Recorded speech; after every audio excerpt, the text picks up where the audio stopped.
इसी बीच बीजेपी की तरफ से प्रेस कॉन्फ्रेंस नजर आ रही है। सुधांशु त्रिवेदी प्रेस कॉन्फ्रेंस करते हुए नजर आ रहे हैं। क्या कुछ कह रहे हैं जरा आपको सुनाते हैं। सोनिया गांधी जी और राहुल गांधी जी के दौर तक आते आते कांग्रेस कितनी छोटी और कितनी बौनी होती चली जा रही है।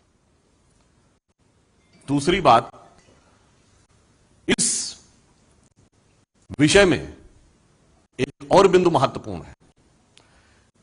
जिस पार्टी के दो पूर्व प्रधानमंत्रियों ने सरकार में रहते हुए अपने को ही भारत रत्न अर्पित कर लिया था, आत्मार्पित कर लिया था, they have dedicated to themselves, उसी पार्टी के परिवार के लोगों ने अध्यक्ष बनने के बाद स्वतंत्रता संग्राम सेनानियों के सहयोग से बनी हुई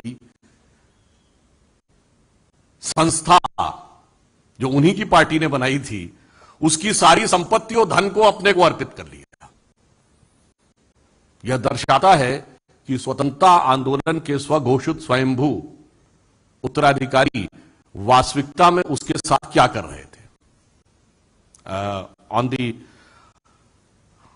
अदर नोट एक बात कहना चाहूंगा, हम सब ने सुना होगा स्वतंत्रता आंदोलन में कांग्रेस बड़ा दावा करती थी कि आनंद भवन पार्टी को दे दिया था, और यहां एजेएल के रूप में इस हाथ से दिया, उस हाथ से 90 करोड़ का लोन लिया, फिर मैंने ही 90 करोड़ का लोन वापस करके खुद ही अपने को मालिकाना हक दे दिया। यानी कितने ही भवन अपने नाम कर लिए पार्टी के और आनंद की अनुभूति कर ली। यह दर्शाता है कि उनका रोल पूरी तरीके से रिवर्स हो गया है। और आज के घटनाक्रम पे देखें तो पहले तो पार्टी की संपत्ति, पार्टी से जुड़े हुए ऑर्गेनाइजेशन की संपत्ति और धन अपने नाम किया। अब पार्टी कार्यालय को ही किसी भी प्रकार की उपद्रवीय एक्टिविटियों या इस प्रकार के आंदोलन जिसके कि अंदर आज आगजनी की भी समाचार आए हैं, उसका केंद्र बनाया। यह अपने आप में कांग्रेस के वास्तविक चरित्र को उजागर करता है।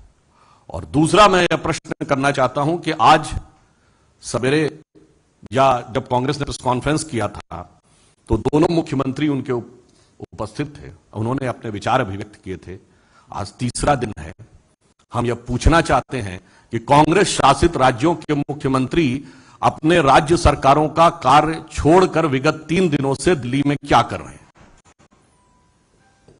क्या ये उन राज्य सरकारों में जिन्होंने कांग्रेस को लोकतांत्रिक तरीके से चुना था, उनके साथ एक छल या धोखा नहीं है? हमें इसका उत्तर चाहिए। और दूसरी बात, श्री राहुल गांधी जी आज ना कांग्रेस के अध्यक्ष हैं, न नेता प्रतिपक्ष हैं। वो केवल एक सांसद हैं, और वो भी ऐसा नहीं कि अत्यंत वरिष्ठ सांसद हैं। उनसे कहीं अधिक वरिष्ठ सांसद कांग्रेस में है। इसका अर्थ यह हो गया कि कांग्रेस में यह प्रमाणित करता है कि कांग्रेस में पद और कद दोनों का कोई महत्व नहीं है, केवल और केवल परिवार की पार्टी है साबित हो गया। अन्यथा श्री राहुल गांधी के लिए सभी मुख्यमंत्रियों का 3 दिन तक अपने राज्य का कार्य छोड़कर दिल्ली में आकर धरना प्रदर्शन करना और कोई कारण बताया ही नहीं जा सकता है। चौथी बात, सरकारी एजेंसियों को काम करने से रोकने के लिए दबाव और दबाव को झड़प और आगजनी की सीमा तक ले जाना, जो कुछ ये हुआ है, यह दर्शा रहा है कि अगर 3 दिन से यह जमावड़ा हुआ था तो उसका वास्तविक मंतव्य क्या था, वह क्रमशः उजागर होता चला जा रहा है। और वैसे आप सभी लोग यह जानते हैं कि इस विषय पे, तकनीकी पक्ष पे, हमारे पूर्व में पार्टी के नेता और लोग बात कर चुके हैं। एजेंसीज अपना काम कर रही हैं। बड़ी सहज स्वाभाविक सी बात है कि सभी को पता है कि जो कंपनी का भी मालिक वही और पार्टी का मालिक वही। मैं सिंपल सी बात कहूं कि जब 2010 में 90 करोड़ का लोन दिया, किसने? कांग्रेस पार्टी ने। कांग्रेस पार्टी के अध्यक्ष कौन? सोनिया जी। किसको दिया? एजेएल को। उसमें कौन? हम ही। उसके बाद सारी संपत्तियां एजेएल की कांग्रेस पार्टी के पास आ गई। किसके पास? हमारे पास। फिर हमने ही लोन, किसने लोन माफ कर दिया? कांग्रेस पार्टी ने। जिसका अध्यक्ष कौन? सोनिया जी। साहब, आपने तो सुना होगा, तेरा तुझको अर्पित क्या लागे मेरा। यहां तो तेरा मुझको अर्पित क्या लागे तेरा। ये भारत की जनता नहीं, ये कांग्रेस के कार्यकर्ताओं के साथ क्या किया है।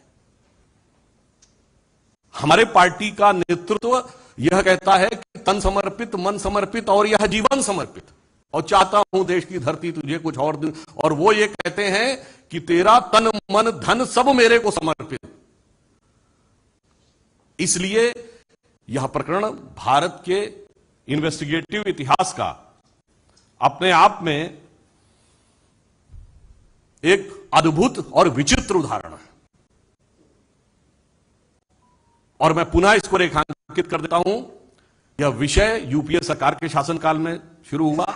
नंबर 2, जो जमानत लेनी पड़ी वो न्यायालय के आदेश पे लेनी पड़ी। नंबर 3, ये पार्टी के अंदर की संपत्तियों का अधिग्रहण किया गया। और नंबर 4, तो बीजेपी के राष्ट्रीय प्रवक्ता सुधांशु त्रिवेदी एक और बार कल बता दें कि कल संबित पात्रा ने भी ये बात कही और स्मृति ईरानी, केंद्रीय मंत्री स्मृति ईरानी ने भी ये बात कही कि सरकारी एजेंसियों के ऊपर दबाव बनाने की कोशिश कांग्रेस की तरफ से करी जा रही है।